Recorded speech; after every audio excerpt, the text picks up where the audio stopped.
Welcome to the Surprise Education. Let's make education simple, easy, and very interesting. Today we will discuss some important questions that were recently asked in UPTET examination 2021. तो आज का पहला question देखते हैं. The population of a village increases by 5% yearly. If the present population of the village is 4,410, then what was the population before 2 years? यानी कि अगर किसी गांव की जनसंख्या हर साल किस रेट से बढ़ रही है, 5% के रेट से बढ़ रही है, ठीक है, और प्रेजेंट पॉपुलेशन यानी गांव की वर्तमान जनसंख्या कितनी है, 4410 है, तो हमें बताना है बिफोर 2 ईयर्स यानी कि 2 साल पहले गांव की जनसंख्या क्या थी. तो देखो इस टाइप क्वेश्चन को A बराबर P, वैसे फॉर्मूले से नहीं लगा रहे, दूसरी अप्रोच से लगाते हैं. देखो इसको कैसे सॉल्व करेंगे कि किस रेट से बढ़ रही है गाँव की जनसंख्या, 5% पर एनम यानी 5/100. या इसकी डायरेक्ट फ्रैक्शन वैल्यू याद रख सको तो डायरेक्ट रख लो 1/20 यानी 5 की फ्रैक्शन वैल्यू कितनी होती है, 1/20. ये हम लोग कैसे आता है, ये फ्रैक्शन परसेंटेज वाले चैप्टर में डिटेल में पढ़ेंगे. देखो 5 की फ्रैक्शन वैल्यू होती है 1/20 यानी एक साल अगर जनसंख्या 20 है तो कितनी हो गई एक साल बाद 21. फिर अगले साल क्या होगी, 20 से कितनी हो जाएगी 21. तो इनका मल्टीप्लाई करो तो ये कितना आ जाएगा 4000. ये कितना आ जाएगा 441. अगर गाँव की वर्तमान जनसंख्या ये वाली है वर्तमान जनसंख्या, यदि वर्तमान जनसंख्या कितनी है गाँव की 4410, तो हमें ये वाली जनसंख्या बतानी है. यदि 441 बराबर है 4410 के, 441 बराबर है 4410 के, तो 1 बराबर कितना हो जाएगा 10. 1 बराबर हो गया 10, तो 400 बराबर कितना हो जाएगा, 400 बराबर हो जाएगा 4000 के. तो हम लोग का इस क्वेश्चन का आंसर हो जाएगा option number C. Question number 2 देखते हैं. In a religious gathering the ratio of number of female to that of male, यानी किसी एक धार्मिक समारोह में महिलाओं और पुरुषों का अनुपात है 3:2. अगर 20 और पुरुष वहां पर आ जाते हैं तो ये रेशियो क्या हो जाता है, रिवर्स हो जाता है. यानी कि अगर पहले 3:2 था तो अब क्या हो गया 2:3. तो बताना है द नंबर ऑफ फीमेल यानी कि महिलाओं की संख्या बतानी है. तो पुराना रेशियो कितना है, the ratio of number of female to that of male, यानी कि फीमेल और मेल का रेशियो पुराना वाला कितना है 3:2. अगर हम लोग फीमेल कितनी मान लें, फीमेल मान लें अगर 3x, तो मेल कितने हो जाएंगे, मेल हो जाएंगे 2x. ठीक है. अब देखो आगे कहा गया है 20 मोर मेल, यानी कि मेल कितने और आ गए 20 मेल और आ गए, तो यानी 2x + 20. फीमेल तो उतनी ही रही 3x. तो नया रेशियो कितना हो जा रहा है, रिवर्स हो जा रहा है. 3:2 का रिवर्स क्या होता है 2:3. तो नया वाला रेशियो हो गया 2:3. बस ऐसे सॉल्व कर लेना है. क्रॉस मल्टीप्लाई करेंगे 3 3 4 9, 9x इक्वल 2 का मल्टीप्लाई करेंगे 4x + 22 4 40. 9 में से 5 जाएगा कितना हो जाएगा 5x. 5x equal 40. तो x इक्वल कितना आ गया 8. अभी आंसर नहीं आया है, x इक्वल आ गया है 8. अब हमें क्या बताना था, the number of females was, यानी कि महिलाओं की संख्या बतानी है. तो महिलाओं की संख्या कितनी थी, महिलाओं की संख्या 3x और x की वैल्यू कितनी आई है, x की वैल्यू आई है 8. तो महिलाओं की संख्या कितनी आ जाएगी 3 × 8 यानी कितनी आ जाएगी 20. देखो फीमेल कितनी है 3x और x की वैल्यू कितनी आई है 8. तो फीमेल की संख्या कितनी हो जाएगी 3x यानी 3 × 8 यानी कि 24. तो हमारा इस क्वेश्चन का आंसर हो जाएगा option number B.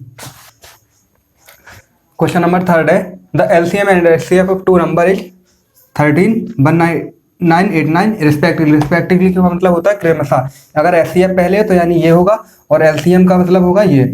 If the one number is 117, अगर उनमें से एक संख्या 117 है तो बताना है कि दूसरा नंबर क्या है. तो देखो फॉर्मूला होता है LCM into HCF equal first number into second number. बस वैल्यू पुट करनी है, पूरा सॉल्व नहीं करना है.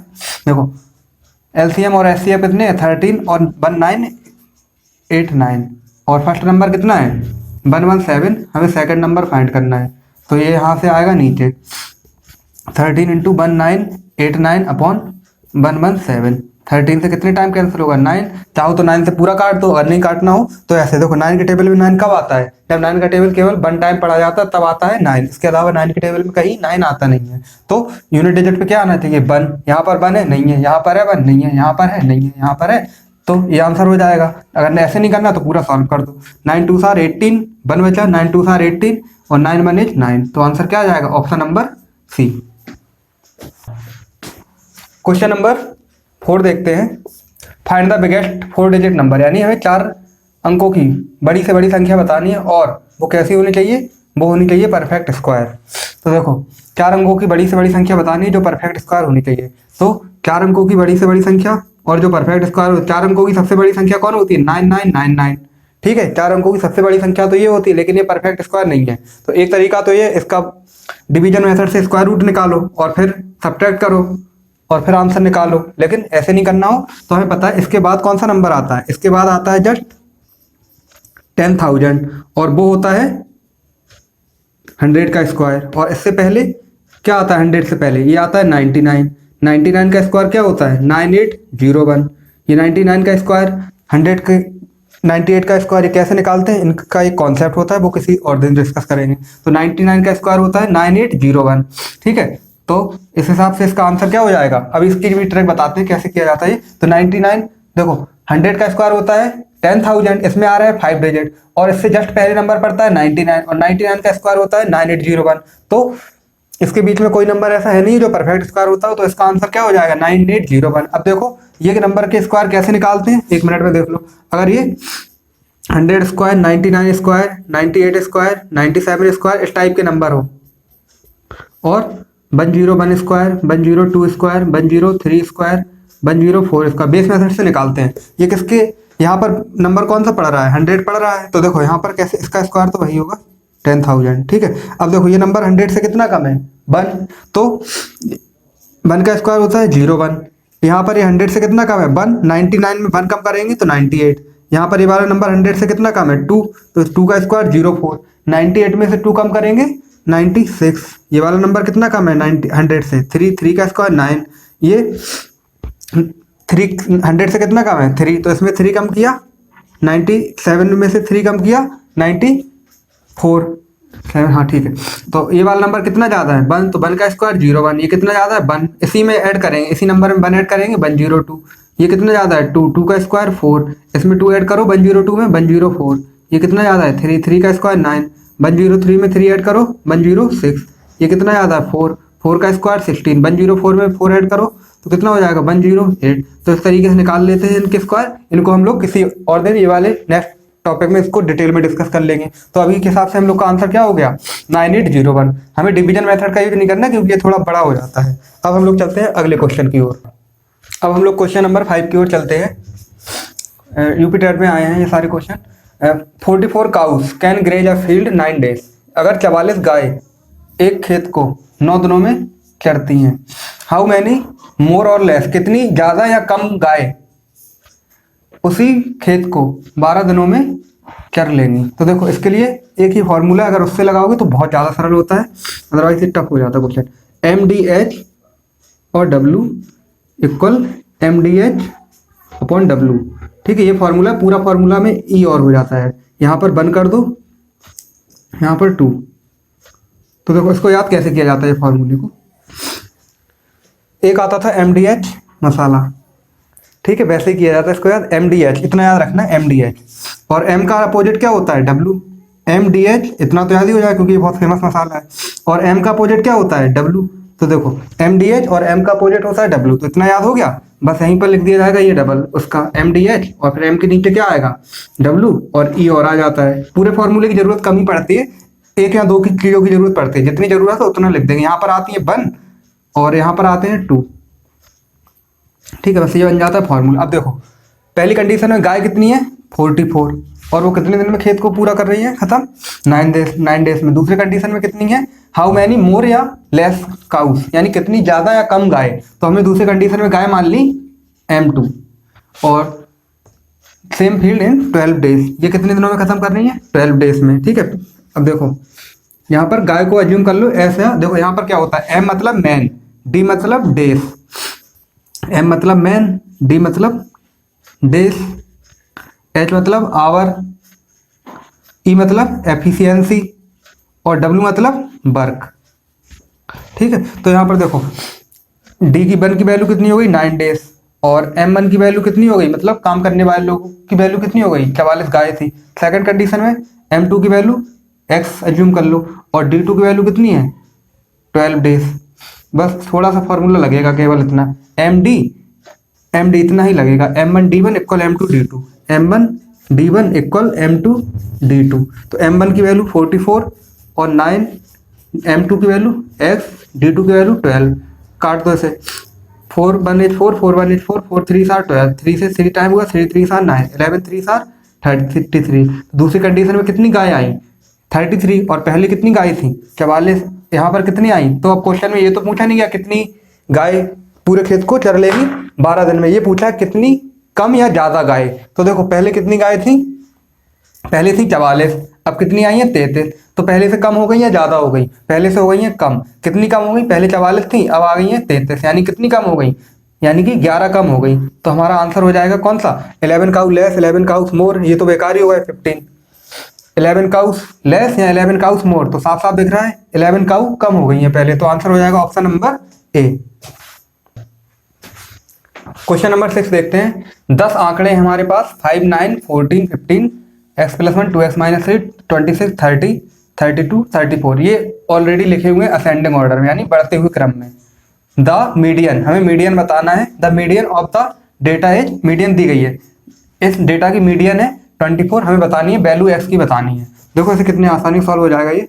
5 9 14 15 x + 1 2x - 13 और 26 30 और 32 और 34। देखो अगर यहाँ पर ये असेंडिंग या डिसेंडिंग ऑर्डर में नहीं लिखे होते तो हमें पहले लिखना होता, लेकिन ये ऑलरेडी लिखे हुए हैं। तो अब देखो ये कितने आंकड़े हैं वो भी नहीं गिनना है, इसमें लिखा हुआ है 10 ऑब्जर्वेशन, यानी n की वैल्यू कितनी है? 10। और ये कैसी है? इवन। हमें पता है दो कंडीशन होती है मीडियन की। अगर n इक्वल है इवन, तो अगर n इक्वल है इवन, अगर n इक्वल है इवन तो हमारी मीडियन क्या होती है? n/2 बेपद का मान प्लस n/2 प्लस बंध टर्म अपॉन 2, n/2 बेपद का मान प्लस n/2 प्लस 1 बेपद का मान। अब देखो यहाँ पर n की वैल्यू कितनी? 10, तो यहाँ पर लिखेंगे 10/2 बेपद का मान प्लस n/2, यानी कि 10/2 5 प्लस 10/2 प्लस 1 टर्म अपॉन 2। देखो 5 बेपद का मान, 5 नंबर पे कौन सा पद है? 1 2 3 4 5 ये है। और यहाँ पर क्या आएगा? 6, यानी 5th term plus 6th term upon 2। 5th term क्या है? x + 1। 6th टर्म क्या है? x + 1 2x - 3। तो ये 6th टर्म कितना है? x + 1 plus 2x - 13 upon 2। और ये मीडियन दी कितनी गई है? यहाँ पर मीडियन दी गई हम लोग को 24। यहाँ पर लिख देंगे 24, क्रॉस मल्टीप्लाई कर दो इसका। 24 का मल्टीप्लाई 2 में होगा, 24 2 7 48 इक्वल x और 2x हो जाएगा ये 3x। 13 में से बन जाएगा माइनस का 12, इसको ले आओ यहाँ पे। तो 48 plus 12 equal 3x, 60 equal 3x। तो x इक्वल आ गया 60/3 यानी कि 20। तो x की वैल्यू आ गई 20। तो आंसर हो जाएगा हम लोग का 20। आज का क्वेश्चन नंबर 7 है। If the roots of the equation x² - px + 54 = 0, ये किस रेशियो में? अगर इन समीकरण के मूल 2:3 में दिए गए हैं तो हमें बताना है p का मान क्या होगा। ऑप्शन ये है। देखो इसको हमें कैसे सॉल्व करना है? हमारी इक्वेशन दी गई x² - px + 54 = 0। इसकी हम स्टैंडर्ड इक्वेशन है जो उससे कंपेयर करेंगे। ax² + bx + c = 0। तो a की वैल्यू कितनी आ गई? 1, b की वैल्यू कितनी आ गई? -p, c की वैल्यू कितनी आ गई? 54। तो इसके बाद देखो हमें केवल इतना करना है, हमें पता है sum of roots and product of roots, यानी कि मूलों का योग। Sum of roots, sum of roots क्या होता है? -b/a। और प्रोडक्ट ऑफ रूट्स क्या होता है? प्रोडक्ट ऑफ रूट्स यानी मूलों का गुणनफल। मूलों का गुणनफल होता है c/a। तो देखो मूलों का, अगर इसके देखो रूट्स किस रेशियो में दिए गए थे? 2:3। तो यानी कि अगर हम इसका एक रूट मान लें 2x और दूसरा रूट मान लें 3x, ये आ गए हम लोगों के रूट्स। तो हमें p की वैल्यू बतानी है। अब देखो सम ऑफ रूट्स क्या होता है? -b/a। तो यानी 2x + 3x, 2x + 3x -b/a, यानी माइनस तो एक अपना फॉर्मूले में होता है और एक माइनस पहले से है। तो -p/a की वैल्यू कितनी है? 1, यानी 6x 5x इक्वल कितना हो गया? 5x इक्वल हो गया p। तो यानी कि एक इक्वेशन ये हो गई। इसके बाद होता है product of roots. Product of roots क्या होता है? मूलों का गुणनफल, यानी 2x और 3x इक्वल c/a। c की वैल्यू कितनी है? 54 और a की वैल्यू कितनी है? 1। तो 2x और 3x होगा 6x स्क्वायर इक्वल 54। 6 से ये कितने टाइम कैंसिल होगा 9 टाइम, तो एक्स स्क्वायर इक्वल 9, तो एक्स इक्वल आ गया 3। अब एक्स इक्वल 3 इसमें रख दो, तो p इक्वल कितना आ जाएगा 5 इंटू 3, यानी कितना आ जाएगा 5 3 आर 15। तो हमें बतानी थी वैल्यू p की, तो p की वैल्यू क्या आ जाएगी c, यानी ऑप्शन नंबर हो जाएगा हम लोग का c, यानी कि 15। क्वेश्चन नंबर 8 है द रेशनलाइजिंग फैक्टर ऑफ 3√3, यानी 3√3 का रेशनलाइजिंग फैक्टर क्या है, तो ये ऑप्शन है। तो पहले रेशनलाइजिंग फैक्टर को समझ लो। तो रेशनलाइजिंग फैक्टर वो नंबर होता है जिसको किसी भी नंबर में मल्टीप्लाई करने पर हमारा नंबर क्या हो जाए, हमारा नंबर हो जाए रेशनल। तो यहाँ पर 3√3 है, ठीक है, तो 3√3 है 3। तो रेशनलाइजिंग फैक्टर वो नंबर होता है जिसका किसी भी इरेशनल नंबर में मल्टीप्लाई कर दें तो हमारा नंबर बन जाए रेशनल। तो इसमें देखो, और किसी भी नंबर के दो या दो से अधिक या एक कई भी रेशनलाइजिंग फैक्टर हो सकते हैं। तो यहाँ पर देखो इस वाले नंबर में किसका मल्टीप्लाई करने पे हमारा ये इरेशनल नंबर रेशनल बनना है, अगर 3 से करेंगे तो अंडर रूट रहेगा, तो ये ऑप्शन होगा नहीं। 1/3 से करेंगे तो 3 कैंसिल हो जाएगा, अंडर रूट 3 रहेगा, फिर भी नंबर रेशनल नहीं बनेगा। इसके बाद 3 से कर दो मल्टीप्लाई, तो ये देखो ये मिलकर हो जाएगा 3 और 3 साथ 9, तो हमारा ये नंबर रेशनल हो जाएगा। और लास्ट वाले को और चेक कर लो, अगर इसमें हम करेंगे मल्टीप्लाई -3 तो भी हमारा इरेशनल ही रहेगा नंबर। तो रेशनलाइजेशन फैक्टर वो नंबर होता है जिसका किसी भी इरेशनल नंबर में मल्टीप्लाई करने पे वो नंबर रेशनल हो जाए। और रेशनलाइजिंग फैक्टर एक नंबर के कई हो सकते हैं। तो इसका आंसर हो जाएगा हम लोगों का इस वाले नंबर से मल्टीप्लाई करने पे बन रहा था रेशनल, तो इसका आंसर हो जाएगा ऑप्शन नंबर सी। आज का क्वेश्चन नंबर 9 और सेकंड लास्ट क्वेश्चन है ये। If the roots of the equation x² - bx + 6, यानी इस समीकरण x² - bx + c = 0 के मूल, रूट्स मतलब मूल क्या है, 2 कंजेक्टिव इंटीजर्स, यानी कि दो क्रमागत मतलब जिनके बीच में अंतर हो एक का। जैसे कि एक रूट अगर है 3 तो दूसरा हो जाएगा 4, एक है 5 दूसरा हो जाएगा 6, मतलब जिनके बीच अंतर एक का हो उन्हें क्रमागत बोलते हैं, कंजेक्टिव इंटीजर्स। देन हमें वैल्यू फाइंड करनी है b² - 4c। तो देखो अगर इसके रूट कंजेक्टिव हैं तो एक रूट अगर अल्फा है तो दूसरा क्या हो जाएगा अल्फा + 1। अब हमारी इक्वेशन दी गई x² - bx + c = 0, ठीक है। अब इसके निकाल लो मूलों का योग, यानी सम ऑफ रूट्स। तो सम ऑफ रूट्स, मूलों का योग क्या होता है, मूलों का योग होता है -b/a। तो यहाँ पर देखो इसकी कंपेयर फिर से करेंगे, ax² + bx + c = 0। स्मॉल हमारे इक्वेशन में है तो यहाँ पर कैपिटल कर लो, bx + c = 0। तो इन दोनों को अगर हम कंपेयर कर दें तो a की वैल्यू कितनी आ रही है 1, b की वैल्यू कितनी आ रही है -b, c की वैल्यू कितनी आ रही है स्मॉल c। तो यहाँ पर मूलों का योग यानी सम ऑफ रूट्स होता है -b/a। तो मूल हमारे क्या है, रूट्स है हम लोगों के अल्फा और अल्फा + 1। तो सम ऑफ रूट्स यानी अल्फा + 1 इक्वल -b, यानी -b फिर क्या हो जाएगा ये +/a यानी 1। तो 2α + 1 इक्वल हो गया b, इक्वेशन नंबर 1। इसके बाद प्रोडक्ट ऑफ रूट्स यानी कि मूलों का गुणा होता है c/a। तो मूल हमारे क्या है अल्फा + 1, अल्फा + 1 यानी c की वैल्यू है c और 1 की वैल्यू, तो ये हो जाएगा α² + अल्फा = c, α² + अल्फा + c, ठीक है। इसके बाद देखो हमें पता है अब वैल्यू हमें किसकी चाहिए b² - 4c, b² की वैल्यू ये निकल आई है b की जगह पर रख दो 2α + 1 का होल स्क्वायर -4c, यहाँ पर कर रहे हैं -4, c की वैल्यू α² + अल्फा। इसे सॉल्व कर लो तो ये a + b का होल स्क्वायर यानी a² + b² + 2ab, 2 × 2α + 1, 2α × 1 -4α² -4α, 4α² + 4α और -a², हाँ यहाँ पर 1 छूट गया तो इसको आगे लिख दो, और -4α² -4α, देखो ये कैंसिल हो गया, 4α + 4α ये कैंसिल हो गया, a से आंसर क्या आ गया हम लोग का b² - 4c की वैल्यू क्या आ गई, b² - 4c की वैल्यू आ गई 1। तो हम लोग का आंसर हो जाएगा ऑप्शन नंबर डी। तो आज का क्वेश्चन नंबर 10 और अंतिम क्वेश्चन देखते हैं। If the average of 5 consecutive even number is 24, what is the least number. यदि 5 क्रमागत सम संख्याओं का औसत, अब यहाँ पर देखो 5 क्रमागत हैं और सम है। क्रमागत मतलब जिनके बीच में अंतर समान हो वो होती है क्रमागत, और कैसी है क्रमागत सम। क्रमागत सम है average of 5 consecutive even number एक, और इनका एवरेज औसत है 24। देखो इसमें एक्स एक्स कहीं कुछ नहीं मानना, डायरेक्ट किया जाता है ये वाला क्वेश्चन सॉल्व। देखो 5 नंबर्स हैं 1 2 3 4 5। अब अगर नंबर विषम है, मतलब विषम संख्या में, यानी कि 5 नंबर है, 7 नंबर है, 9 नंबर है, तो ऐसी कंडीशन में जो औसत होता है वो बिल्कुल बीच में पड़ता है।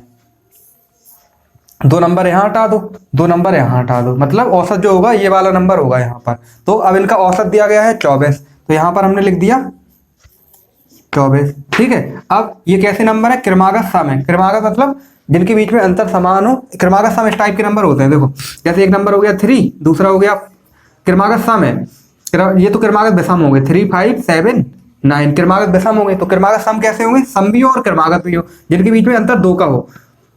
जैसे एक नंबर हो गया 10, एक नंबर हो गया 12, एक हो गया 14 16, ये होगा क्रमागत सम। तो अब देखो एक नंबर हो गया 24।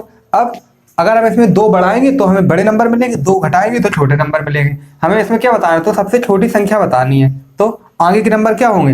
ये वाला नंबर क्या हो जाएगा? क्रमागत सम है तो 2 2 बढ़ाते जाओ। ये हो गया 26, ये हो गया 28। ये निकालने की जरूरत नहीं है लेकिन निकाल दे रहे हैं। देखो इसके पहले क्या हो जाएगा? 22, और इसके पहले क्या हो जाएगा? 20। तो हमें क्या बताना था? इनमें सबसे छोटी संख्या बतानी थी, लीस्ट नंबर। तो यहाँ पर देखो लीस्ट नंबर कौन सा है? 20। तो हम लोग का आंसर हो जाएगा ऑप्शन नंबर ए।